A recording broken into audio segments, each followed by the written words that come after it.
Con su permiso, señora Presidente.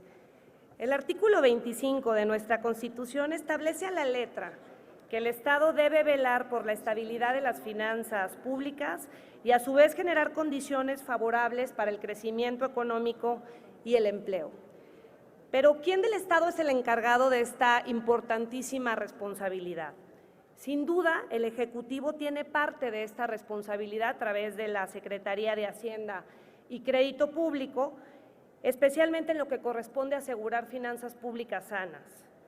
Órganos autónomos como el Banco de México tienen tareas específicas en materia de política monetaria, o la Comisión Federal de Competencia para asegurar la sana competencia en los mercados y no permitir la creación de monopolios u oligopolios que perjudiquen a los consumidores. Pero en ese mismo sentido, el Poder Legislativo y esta Cámara de Diputados, las y los diputados de esta Cámara, no podemos estar ajenos a esta tarea. Es más, en un sano equilibrio de poderes en nuestra República, debe ser también nuestra responsabilidad contribuir a la estabilidad y procurar el crecimiento económico. Y justamente esa es la propuesta que el día de hoy vengo a exponerles. Es que lo hagamos a través de un órgano técnico, consultivo, del más alto nivel, cuya principal tarea sea velar por la estabilidad, la procuración de las finanzas públicas sanas y que promueva firmemente el crecimiento económico inclusivo en México. Permítanme en este concierto de ideas mencionarles que en el marco internacional los órganos y expertos han opinado sobre las ventajas que tiene la creación de este tipo de órganos y los han llamado de diversas formas instituciones financieras independientes o consejos fiscales. Y haciendo un recuento en la historia de nuestro país, recientemente, después de la crisis de 2008-2009, el Fondo Monetario Internacional hizo un análisis de la política macroeconómica y fiscal de México. Señaló que el país había enfrentado un complejo entorno mundial, porque había una creciente volatilidad del mercado financiero y por el derrumbe en los precios del petróleo. Pero no obstante, reconoció que la economía mexicana seguía creciendo a un ritmo moderado, incluso más que otras economías de igual tamaño o de igual maduración. Pero se creció principalmente porque se pudo limitar la salida de capitales con una política monetaria efectiva, porque nuestro mercado cambiario no era fijo, si hubiera sido fijo, quién sabe qué hubiera pasado, era flexible y eso pudo amortiguar los choques externos y pudimos controlar los precios de manera que la inflación permaneció baja y estable, protegiendo el poder adquisitivo de las y los mexicanos. El Fondo Monetario Internacional y otros organismos internacionales nos clasificaron como una economía que repetía constantemente buenas prácticas en esta materia. Sin embargo, aconsejó que eran necesarios más y mejores controles y en respuesta el Ejecutivo en ese momento, y estoy refiriéndome a 2015, presentó una iniciativa que fue discutida en esta Cámara de Diputados, unas reformas a la Ley de Presupuesto y Responsabilidad Hacendaria, y en donde hoy, hasta la fecha, permanecen la mayor parte de los controles fiscales que tiene nuestro país.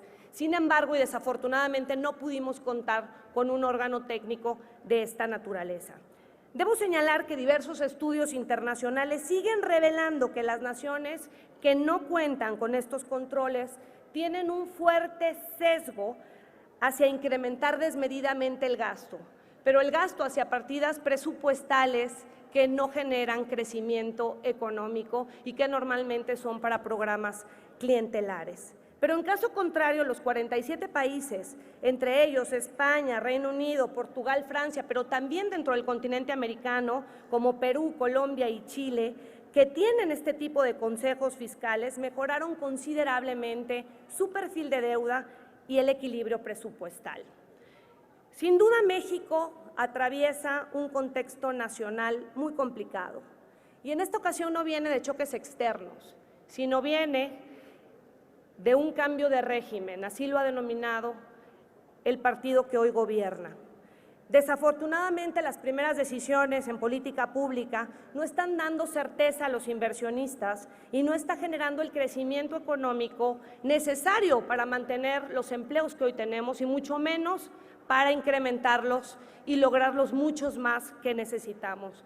Por ejemplo, todavía hace unos días se iba a discutir un dictamen que reformaba la ley de Pemex que de haberse discutido y aprobado hubiera impactado muy negativamente la nota crediticia de la empresa productiva del Estado, que hoy aporta casi el 30% de los ingresos de nuestro país, y que para estados como el mío, Tabasco y otros estados petroleros, hubiera sido realmente muy malo para reactivar la economía de nuestras entidades federativas. Afortunadamente, las y los diputados de la Comisión de Energía pudieron detener esta discusión y en su lugar seguramente estarán abriendo audiencias públicas para encontrar la mejor solución a fortalecer a la empresa productiva del Estado. Por eso estoy convencida que hoy más que nunca este es el momento adecuado para tener un órgano de esta naturaleza. Lo he denominado Consejo Hacendario de la Federación y debe tener al menos 3 características fundamentales. La primera, que esté adscrito a esta Cámara de Diputados, como lo está actualmente el Centro de Estudios de las Finanzas Públicas. Mi propuesta es que este centro se fortalezca para aprovechar la estructura que hoy tiene y su presupuesto. 2, que sea un órgano con autonomía técnica, funcional y presupuestal, como actualmente está la Auditoría Superior de la Federación. Solamente teniendo su propia ley podremos asegurar que opere este órgano con verdadera independencia.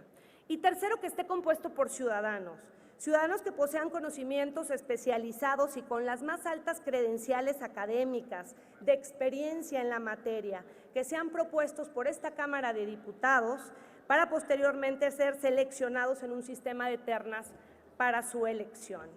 Por todo lo anteriormente expuesto, es que presento ante ustedes esta iniciativa con proyecto de decreto por la que se expide la ley que crea el Consejo Hacendario de la Federación.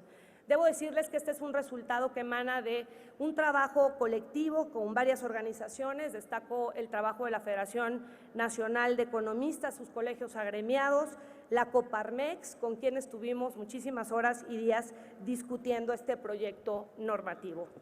Compañeras y compañeros legisladores, es una época en la que la fama del servicio público está muy desgastada. Y es el momento oportuno para demostrar que las y los diputados de esta legislatura podemos volvernos el principal motor de la estabilidad y de la responsabilidad.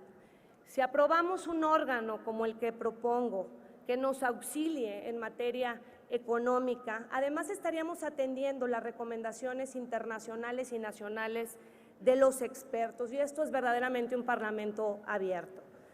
Yo me siento muy contenta de presentarles este proyecto. Sé que va a ser el primer paso previo a la discusión en comisiones y auguro que va a ser una discusión muy intensa, pero también confío que muy abierta, del más alto nivel, incluyente, con la participación de todas las fuerzas políticas de esta Cámara y, lo más importante, que nos permita seguir fortaleciendo las instituciones mexicanas y abonar al crecimiento económico, pero con estabilidad e inclusión, como tanto lo merecen y demandan las y los mexicanos. Muchísimas gracias. Túrnese a la Comisión de Hacienda y Crédito Público para dictamen.